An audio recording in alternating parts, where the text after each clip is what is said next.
వెతలు తీరును కృపలు దొరుకును సాటి లేనిది యేసుని నామం యేసునామమే మధురం మదిలో తలచిన ధన్యం యేసునామమే మధురం. ప్రభువునందు ప్రియమైన దేవుని బిడ్డలారా, నేటి వాక్య ధ్యానం కొరకు సహకారం ఇచ్చిన కుటుంబము చాణుక్యపురి కాలనీ నివాసితులు ఒక విశ్వాసి గారి కుటుంబం సహకారం ఇస్తున్నారు. దేవుడు ఈ కుటుంబాన్ని దీవించి ఆశీర్వదించాలని ప్రార్థిద్దాము. ప్రార్థన. మమ్మలను మిక్కిలిగా ప్రేమిస్తోన్న తండ్రి, వందనాలు, స్తోత్రాలు నాయనా. నేటి వాక్య ధ్యానం కొరకు మేము ప్రార్థిస్తున్నాము. మీ సన్నిధి మాకిమ్మని అడుగుచున్నాము. మీ దాసుడు దాసురాలు కుమార్తె ఇచ్చిన సహకారమును బట్టి మీకు కృతజ్ఞతలు. ఈ మాసం 5 ఎపిసోడ్స్ మీ బిడ్డలు సహకరించారు. వీరిని ప్రత్యేకంగా దీవించండి, మహిమ పొందండి. మీ చేతులకు మమ్మలను సమర్పించుకుంటున్నాము తండ్రి. వాక్యము ద్వారా మాతో మాట్లాడమని, మమ్మలను నీ వాక్యము చేత సరిచేయమని యేసు నామమున వేడుచున్నాము తండ్రి. ఆమెన్. ప్రియమైన దేవుని బిడ్డలారా, పరిశుద్ధుడైన పేతురు గారు రాసిన మొదటి పత్రిక 4 అధ్యాయాలు మనము ధ్యానము చేశాము. 5వ అధ్యాయము దైవ సేవకులకు, సేవా పరిచర్యలో ఉన్న వారికి పేతురు గారు ఇస్తున్నటువంటి కొన్ని ప్రత్యేకమైనటువంటి హెచ్చరికలు, సూచనలు 5వ అధ్యాయంలో ఉంది. 4వ అధ్యాయము 12వ వచనము నుండి ముగింపు వరకు మనము నిన్న ధ్యానించిన వాక్యాన్న విశ్వాసులు యేసుక్రీస్తు నామము పేరిట శ్రమ, నింద, హింస ఎదుర్కోవాల్సి ఉంటుంది. అటువంటప్పుడు క్యారెక్టర్ కాపాడుకోవాలి అనేది నేర్పించాడు. సత్ప్రవర్తన, క్యారెక్టర్ను బట్టి బిహేవియర్ ఉంటుంది. కనుక character is important rather than all your talents. నీ తలాంతులన్నిటికంటే, నీ వరాలన్నిటికంటే ముఖ్యము నీ క్యారెక్టర్, నీ వ్యక్తిత్వం. Integrity, oneness in humanity, human being, మానవునిలో ఏకత్వం, ఆత్మీయంగా, శారీరకముగా, మానసికంగా ఒకే అర్థం, ఒకే భావం. ఇంటెగ్రిటీ. భారతదేశం ఏ విధంగా ఇంటెగ్రేట్ అయి ఉందో, ఏకమై ఉందో, అనేకులు ఉన్న భారతీయులు ఒక్కటే అని ఎట్లా అంటామో అట్లా శారీరకంగా, మానసికంగా, ఆధ్యాత్మికంగా 3 విధాలా కూడా ఒకటే. కాబట్టి ఈ ట్రూ క్రిస్టియానిటీలో వచ్చేటువంటి ఇబ్బందులు, శ్రమలు, వాటి వల్ల కలిగేటువంటి పరిస్థితులు అవి నడవక తప్పదు. అట్లాంటివి వచ్చినప్పుడు సత్ప్రవర్తన కలిగి జీవించండి. నమ్మకమైన సృష్టికర్తకు ఆత్మలను అప్పగించుకోండి. ఒక మాట గుర్తుపెట్టుకోండి, మతము రాజ్యము, మతము రాజ్యము అంటే గవర్నమెంట్. ఎప్పుడైతే ఈ 2 కలిపి సమ్మిళితమైనటువంటి విధానం ఉంటుందో అక్కడే కాన్ఫ్లిక్ట్ ఉంటుంది. కొంచెం వివరిస్తాను. రోమియులు రాజ్యం, యూదా మతం. యూదా మతానికి ఒక దేవాలయం, ఒక ప్రధాన యాజకుడు, ఒక కల్చర్, ఒక విధానం. రోమియులు పరిపాలకులు. యూదా మతానికి వచ్చేటప్పటికి పరిపాలకులు యూదా మతాన్ని వారు జవాబుదారీ అయినప్పుడు మతానికి ఓటేశారు, మతానికి లొంగారు వాళ్ళు. పేతురుని అరెస్ట్ చేసినప్పుడు యూదులకు ఇష్టం అని చెప్పి అరెస్ట్ చేశారు. యేసుక్రీస్తు ప్రభువును సిలువకు అప్పగించినప్పుడు వారి కేకలు గెలిచాయని అప్పగించారు. కనుక అక్కడ మతం దగ్గరకు వచ్చేటప్పటికి రాజ్యం ఎప్పుడు కూడా సిద్ధాంతానికి విలువ ఇవ్వలేదు, సువార్త సత్యానికి విలువ ఇవ్వలేదు, హ్యూమన్ మెజారిటీకే విలువ ఇచ్చింది రాజ్యం ఎప్పుడు కూడా. అందుకు చెప్పాడు పేతురు, సృష్టికర్త అయిన నమ్మకమైన సృష్టికర్తకు మీ ఆత్మలను అప్పగించుకోండి, ఆత్మలను అప్పగించుకోమన్నాడు. క్రైస్తవ దేశాల్లో క్రైస్తవుడికి సమస్యలు లేవు. క్రైస్తవ ఇతర దేశాలు ఉన్నాయి, Islam countries, Hindu country, communist countries. వీటిల్లో క్రైస్తవుని యొక్క ఉనికికి చాలా సందర్భాల్లో ప్రశ్నార్థకం అవుతుంది, కష్టం కూడా అవుతుంది. ఎందుకంటే రాజ్యం యొక్క వివరణ వేరుంటుంది, వాస్తవం యొక్క పరిస్థితి వేరుండదు. ఈ రెండింటిని సమపాలనలో చూడగలిగే వ్యవస్థ లేకపోవటం వల్ల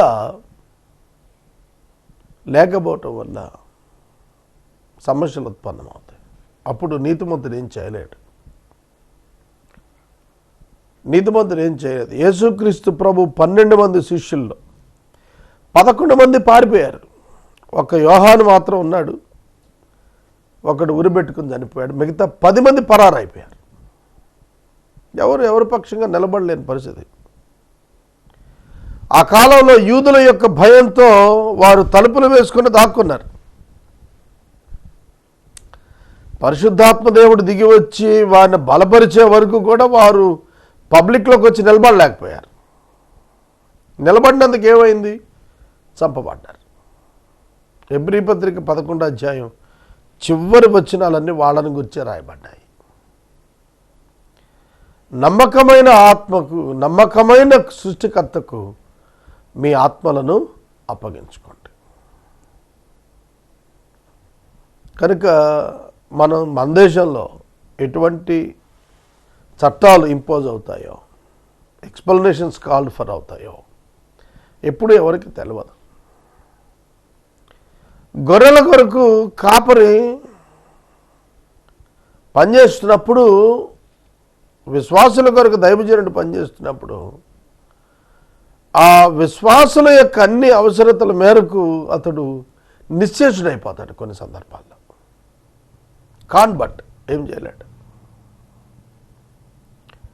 కనుక వీటి మీద ఒక సమగ్రమైనటువంటి చర్చ లేకపోతే, నియామకాలు కరెక్ట్గా, లీడర్స్ ప్రాపర్గా గవర్నమెంట్తో మంచి చర్చా వేదికలో నిర్ణయాలు కాకపోతే మత స్వేచ్ఛగా అడ్డొచ్చే పరిస్థితి వస్తుంది. అటువంటప్పుడు నీతిమంతులుగా ప్రవర్తించాల్సిన అవసరం క్రైస్తవానికి ఉంది. ఇక 5వ అధ్యాయానికి వెళ్ళిపోదాం. తోటి పెద్దను, క్రీస్తు శ్రమలను గూర్చిన సాక్షిని, బయలుపరచబోవు మహిమలో పాలువాడను అయిన నేను మీలోని పెద్దలను హెచ్చరించుచు ఉన్నాను.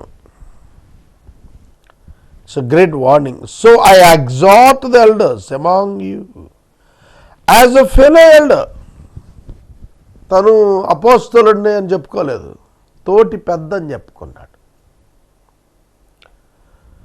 కొన్ని సందర్భాల్లో దైవ సేవకుడు మాట్లాడుతున్నప్పుడు తన ఐడెంటిటీని డిఫరెంట్గా ప్రజెంట్ చేయటం చూస్తాం మనం. అపోస్తలుడైనటువంటి పౌలు నేను అపోస్తలుడును అని చెప్పుకుంటూనే మరొక ప్రక్క ప్రధాన పాపిని అని చెప్పుకుంటాడు. తన ఐడెంటిటీని తను ఎక్స్ప్లెయిన్ చేస్తున్నప్పుడు డిఫరెంట్ ఐడెంటిటీస్ ఇచ్చుకుంటూ వచ్చాడు.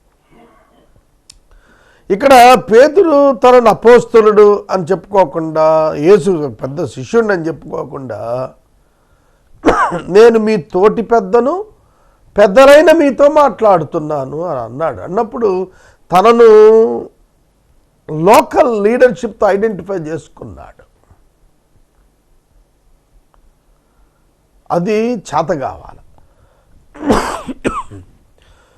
క్రీస్తు శ్రమలను గూర్చిన ప్రత్యక్ష సాక్షి అతడు. ఎందుకు ఈ పదం రాయాలి అసలు? ఇక్కడ క్రీస్తు శ్రమలను గూర్చిన విషయం ఎందుకు ఎత్తుకోవాలి? బయలుపరచబడబోవు మహిమలో పాలిభాగస్తుడు అని చెప్పుకుంటే అక్కడ వరకు బాగానే ఉంది. అది నిరీక్షణను గూర్చిన మాట, విశ్వాసాన్ని గూర్చిన మాట, తన నమ్మకాన్ని గూర్చినటువంటి మాట. ఆ నమ్మకం ఒప్పుకున్న వాళ్ళకి అది అర్థం అవుతుంది. కానీ క్రీస్తు శ్రమల గూర్చిన సాక్షిని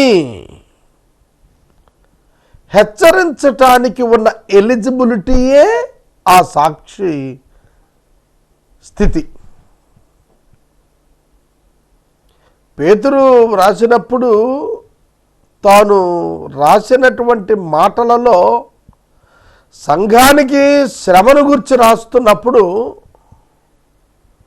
యేసుక్రీస్తు శ్రమలకు సాక్షి కనుక దాని అర్థాన్ని గ్రహించగలిగాడు. దైవ సంబంధమైనటువంటి పరిచర్యలో దైవజనుడు పొందవలసినటువంటి శ్రమానుభవాన్ని గురించి ఎరిగిన వాడు కనుక పేతురు కాపరులకు ప్రధాన కాపరి అయిన యేసుక్రీస్తు ప్రభువును, ఆయన శ్రమలను చూసినవాడు కనుక హెచ్చరిక చేస్తున్నాడు. ఐ ఎగ్జార్ట్, వార్నింగ్ ఇస్తున్నాడు. ఒక విధంగా గట్టిగా మందలిస్తున్నాడు. ఈ బెదురు మీకుండాలనే ఒక స్థాయిలో మాట్లాడుతున్నాడు. ఎందుకనగా క్రైస్తవుడు ఈ లోకంలో ఏ కాలములోనైనా శరీర సంబంధి చేత శ్రమ అనుభవించక తప్పదు. మైల్స్ మన్రో అనే దైవ సేవకుడు మాట్లాడుతూ, your character is imposing discipline on your self. క్యారెక్టర్ను అర్థం చెబుతూ అతడు ప్రవర్తన గురించి మాట్లాడుతూ, వ్యక్తిత్వాన్ని గురించి మాట్లాడుతూ, క్యారెక్టర్ ఉన్నవాడు తన మీద తనే ఒక నియమావళిని ఇంపోజ్ చేసుకుంటాడు, ఎత్తుకుంటాడు, అమలు చేసుకోవటానికి ఒప్పుకొని దాని కిందకి ప్రయాణం చేస్తాడు అన్నాడు. One is always one and everywhere it is one. ఒకటి అనే అంకె క్యారెక్టర్ అది. అందుకనే మార్పు లేదు దానిలో. పగలైనా రాత్రైనా ఒకటే. ఎక్కడ దేశంలో మార్పులున్నా అది ఒకటే అవుతుంది. అందుకనే మార్పు లేని స్థితి. ఇమేజ్ ఆఫ్ గాడ్ అంటే మార్పు లేని వాడనే అర్థం. దేవుడు మార్పు లేనివాడు, గుణలక్షణాలను కలిగి మార్పు లేనివాడు. కనుక విశ్వాసకి దేవుడిచ్చి దాని ఇమేజ్, ఆ మార్పు లేనటువంటి దేవుడు మనుషులలో విశ్వాసులు మార్పు లేని వారు ఉండాలనే కోరాడు. ఆ మార్పు లేని స్థితి ఇంటెగ్రిటీ. ఇంటెగ్రిటీ అంటే వన్నెస్, అంతే, ఒకటే. కాబట్టి ఆ గొప్ప దేవుని బిడ్డలంగా ఏ విధమైనటువంటి జీవితంలో జీవించాలి అనేది చెబుతున్నాడంటే హెచ్చరిక చేస్తున్నాడు. బోధకులకు, కాపరులకు కాపరులకు, ఉపదేశకులకు హెచ్చరిక చేస్తున్నాడు, పెద్దలకు హెచ్చరిక చేస్తున్నాడు. దేవుని మందపై విచారణ చేస్తూ దాన్ని కాయండి. ఇది యోహాను సువార్తలో 20వ అధ్యాయంలో పేతురుకు యేసు స్వయంగా తిబిరియా సముద్రం ఒడ్డు 21వ అధ్యాయంలో ప్రభువే స్వయంగా చెప్పాడు, గొర్రె పిల్లలను కాయుము, గొర్రెలను మేపమంటాడు, గొర్రె పిల్లలను మేపమన్నాడు. కనుక మేపుట, కాయుట, ఫీడింగ్ అండ్ డిసిప్లినింగ్. క్రిస్టియానిటీ ఒక డిసిప్లిన్ లైఫ్. కాబట్టి ఈ మందపై విచారణ చేస్తూ దాన్ని కాయటం ఉంది చూశారు. అది ఎట్లా అంటే బలిమి చేత కాక దేవుని చిత్త ప్రకారము, ఇష్ట ప్రకారముగాను, దుర్లాభాపేక్షతో కాక సిద్ధ మనసుతోను. తీగలు గట్టయిపోతాయండి దేవుని సేవ అంటే. ఏమనుకుంటున్నారు? ఏమన్నాడు? దేవుని చిత్త ప్రకారం ఇష్టపూర్వకముగా, బలవంతంగా కాకుండా, బలిమి చేత కాదు. Shepherd the flock of God that is among you. మీ మధ్యన ఉన్న దేవుని మందను కాయనట్ల exercising oversight, not under compulsion but willingly. ఇదేదో నెత్తిన రుద్దిన బాధ్యతగా కాదు, నా బాధ్యత ఇది అనుకోవాలి. Voluntary willingness is important for Christian mission. Mother Teresa సేవ చేసినప్పుడు ఎవరు ఇంపోజ్ చేశారు ఆవిడ మీద ఆ సేవ చేయమని? ఎవరు చేయలేదు. ఎవ్వరూ మదర్ తెరీసా గారి మీద ఇంపోజ్ చేయలేదు. ఆ విజన్ ఆవిడదే. క్రిస్టియన్ మినిస్ట్రీలో సేవకుడు బ్రతుకు తెరువు కొరకు వచ్చేవాడు కాకూడదు, జీవన ఉపాధి కొరకు వచ్చేవాడు కాకూడదు. Serve to the lord and serve the people of the lord అనే ఒక విల్లింగ్నెస్తో వచ్చేటువంటి వాడు. ఇందులో ఏ విధమైన అధికారము లేదు. దేవుడిచ్చినటువంటి అది భాగ్యముగా భావించి వచ్చినటువంటి వాడుగా ఉండాలి. దీనిలో కష్టమైన పని దుర్లాభాపేక్షతో కాదు, సిద్ధ మనసుతో. ఎక్కడ చూసినా మిషన్స్లో మనీ, మానిటరీ ఇష్యూస్ వెలుగులోకి వస్తున్నాయి. డబ్బు డబ్బు డబ్బు. క్రైస్తవ పరిచర్యలకు డబ్బుకు సంబంధం ఉండదు, డబ్బు అవసరం ఉంటుంది. స్వచ్ఛందంగా చేసేదే. ప్రభు బిడ్డలు చేసే ఏ పరిచర్య అయినా స్వచ్ఛందంగా చేసేదే. దానిలో ధనాపేక్షకు చోటు లేదు, దుర్లాభాపేక్షకు చోటు లేదు. ఏ మిషన్ అయినా దుర్లాభాపేక్షతో కొనసాగుతున్న నిర్వాహకులు కలుగుంటే అది అన్బిబ్లికల్ వే ఆఫ్ లివింగ్ కింద వస్తుంది. అందుకని దేవుని మందను పై విచారణ చేస్తూ దాన్ని కాయండి అయ్యా. ఎలా అంటే దుర్లాభాపేక్షతో కావద్దు, సిద్ధ మనసుతో చేయండి. Ready to serve the people, not for earning money but to serve voluntarily, freely. సాధారణం కాదు. దేవుని సేవ ఒప్పుకొని దానిని కొనసాగించటం అంటే ఆర్డినరీ థింగ్ కాదు. ఇవాళకి అత్యధిక శాతం క్రైస్తవ నాయకత్వానికి ఇంకా అర్థం కానిది ఏంటంటే, దేవుడు పిలుచుకున్న వాని యొక్క జీవితానికి దేవుడు యజమానుడిగా ఉండి నడిపించే తీరు అత్యధికమైనటువంటి పరిచర్యలో ఉన్నవారికి అర్థం కాలేదు. ఏ సేవకుడు జీవనోపాధిని ఆశించి దేవుని సేవకు రాకూడదు. లేదంటే జీవితంలో స్టెబిలిటీ, ఫైనాన్షియల్గా ఉండటకు, సోషలాజికల్గా లేదంటే సామాజికంగా మనం సొసైటీలో ఒక స్టాండర్డ్ ఆఫ్ లివింగ్కి వెళ్ళటం కోసం దేవుని సేవకు రాకూడదు. సిద్ధ మనసుతో బలవంతము చేత కాక ఇష్టపూర్వకంగా దుర్లాభాపేక్ష లేకుండా ఉచితముగా దేవుని యొక్క మందను కాయాలి. అప్పుడు మంద కాసిన వాడు మంద యొక్క పాలు తాగి జీవిస్తాడు అన్న హక్కు ఉంటుంది. It's not like an employment. సంఘము ఉద్యోగము కాదు. సంఘంలో పని ఉద్యోగం వంటిది కాదు. మిషన్ బాధ్యత, అది దర్శనం. అది బాధ్యత అనే కంటే దర్శనం అని అనాలి. దాన్ని ఆ పదం వాడాలి మనం. మీకు అప్పగించబడిన వారిపైన ప్రభువులు కాదు, మీరు మందకు మాదిరిలుగా ఉండండి అన్నప్పుడు మందను అనగా విశ్వాసులను ఏ విధానములో నడవాలని మీరు ఎక్స్పెక్ట్ చేసి మాట్లాడుతున్నారో ఆ దానికి మీరే మాదిరిగా బ్రతకండి. మీరు ప్రభువులు కాదు, పరిచారకులు. ప్రభువులు కాదు, పరిచారకులు మీరు. అది గుర్తెరగండి అని చెప్పాడు. కానీ సాధారణంగా ప్రభువులైనట్టు అయిపోతారు.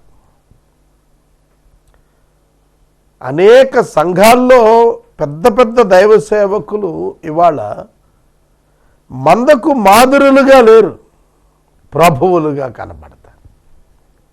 వారి దర్శనమే కనపడదు. వారిని కలవాలంటే పెద్ద హైరార్కీ, వారి చుట్టూ మంది మార్బలం. యేసుక్రీస్తు ప్రభువు దగ్గరికి చిన్నపిల్లలు అప్రోచ్ అయిపోయారు. ఆటంకమేమీ లేదు. యేసును చేరటానికి ఇబ్బంది పడాల్సి వచ్చింది గ్రీసు దేశస్తులు, అంటే స్కాలర్స్, పండితులకు చోటు దొరకలేదు. కానీ పామరులకు, సామాన్యులకు ఆయన దగ్గర వితౌట్ ఇంటర్వ్యూ, వితౌట్ అపాయింట్మెంట్ వారికి భాగ్యం లభించింది, దొరికింది, అవైలబుల్గా ఉన్నాడు. ఆయన రమ్మంటే వెళ్ళాడు, సమరయ్యకి రమ్మంటే ఆయన వెళ్ళిపోయాడు. సుఖారను బావి దగ్గరికి వాలంటీర్గా వెళ్ళి ఆమెను సమరయ స్త్రీని రక్షించుకున్నాడు ప్రభు. కనుక యేసుక్రీస్తు ఇస్ ద బెస్ట్ ఎగ్జాంపుల్ మనకి. ఆయన మనకు చాలా మంచి మాదిరి, చక్కటి ఉదాహరణ సేవలో. ఆయన ప్రభువుగా భావించలేదు, తన తోటి సేవకులుగా శిష్యులకు ఆధిక్యత ఇచ్చాడు. వారి పాదాలు కడగటం ద్వారా వారికి సేవకుడు అనేది సులువుగా గ్రహించేటట్లుగా చేశాడు. కాబట్టి మీకు అప్పగించబడిన వారు ఎవరు అప్పగించారు? సంఘాన్ని ప్రభువు అప్పగించాడు. నేను చాలా కాలంగా ప్రార్థించాను, కానీ నాకు సంఘం దేవుడు ఇవ్వలేదు. మా చర్చని అంటానికి కూడాను సరిపడ ప్రజలు లేరు నా దగ్గర. 10-12 మంది 15 మంది గ్యాదర్ అవటం గొప్ప. అందులో మా కుటుంబ సభ్యులే సగం పైన ఉన్నారు. మందను అందరికీ అప్పగించడు దేవుడు. దానికి ఆయన ప్రణాళిక ఉంది, దాని ప్రకారం ఇస్తాడు. ఇవాళ కనబడుతున్న గుంపులన్నీ కూడా మంద కాదు. తెరల మీద కనపడే బొమ్మల కోసం పరిగెత్తుకొచ్చే వాళ్ళు మంద కాదు. Experience of salvation, knowledge of salvation ఉన్నవారు వేరుగుంటారు. కనుక బిబిలికల్ ప్యాటర్న్లో ఉంటుంది వారి యొక్క వ్యవహారం అంతా కూడా. కనుక మందను ఇచ్చేది దేవుడు. మీకు ఏర్పరచబడిన, అప్పగించబడిన మందకు మీరు మాదిరిగా ఉండండి. ప్రభువులైనట్టు ఉండద్దు, వారికి మాదిరిగా ఉండండి. సర్వెంట్ లీడర్షిప్ మనకు అర్థం కావాలండి. ఈవెన్ ఇన్ ద పాలిటిక్స్ మీరు చూడండి, క్యారెక్టర్ని వదిలిన తర్వాతే వాళ్ళు ఫైనాన్షియల్ స్టెబిలిటీ మీదకి వెళ్ళిపోతారు. ఎప్పుడైతే ఒకడు నాయకుడు వ్యక్తిత్వాన్ని విడిచిపెట్టి దుర్లాభాపేక్ష వెళ్ళాడో అప్పుడు పాపులారిటీ కోసం ప్రయత్నం చేస్తాడు. పాపులారిటీ నాయకుడిని చేయలేదు, వ్యక్తిత్వమే నాయకుడిని చేస్తుంది. వ్యక్తిత్వం ప్రజలను ఆకర్షిస్తుంది, నాట్ ద పాపులారిటీ. పాపులారిటీయే లీడర్షిప్కి బేస్ అయి ఉంటే సినిమా యాక్టర్లు అందరూ ఎప్పుడో నాయకులు అవ్వాల్సింది. కనుక popularity never gives a confidence on the man. The character only can give the confidence on the man. కాబట్టి దేవుని వాక్యం ఏం చెప్తుందంటే సర్వెంట్హుడ్ లీడర్షిప్ను ప్రోత్సహించింది Bible. Don't behave like the boss, behave like a servant. నీకు తలాంతులు ఉన్నాయి కదా అని, నువ్వు చాలా ప్రభావవంతమైన లైఫ్ ఉంది కదా అని, నీకు చాలా ఆశీర్వాదాలు దేవుడు ఇచ్చాడు కదా అని నువ్వు సూపర్లేటివ్గా భావించద్దు. ఈ మాట చెప్తుంది పేతురు గారు. 3,000 మంది వారి ఆస్తులమ్మి ఆయన పాదాల దగ్గర పెడితే పక్కా పెట్టి ఒక అంగీతో తువ్వాలతో వెళ్ళిపోయాడు సేవకి. ఆయన డబ్బులు పెట్టుకుని ఏమి సామ్రాజ్యం ఏర్పరచుకోలేదు, తలవరాతి భవనాలు కట్టుకోలేదు, దేవాలయాలు నిర్మించుకోలేదు, వెళ్ళిపోయాడు. ఆయన మాట్లాడుతున్నాడు ఈ మాట. చనిపోయిన వాడిని లేవనెత్తినవాడు. మాదిరిగా ఉండండి అంటున్నాడు, ప్రభువులు కాదంటున్నాడు.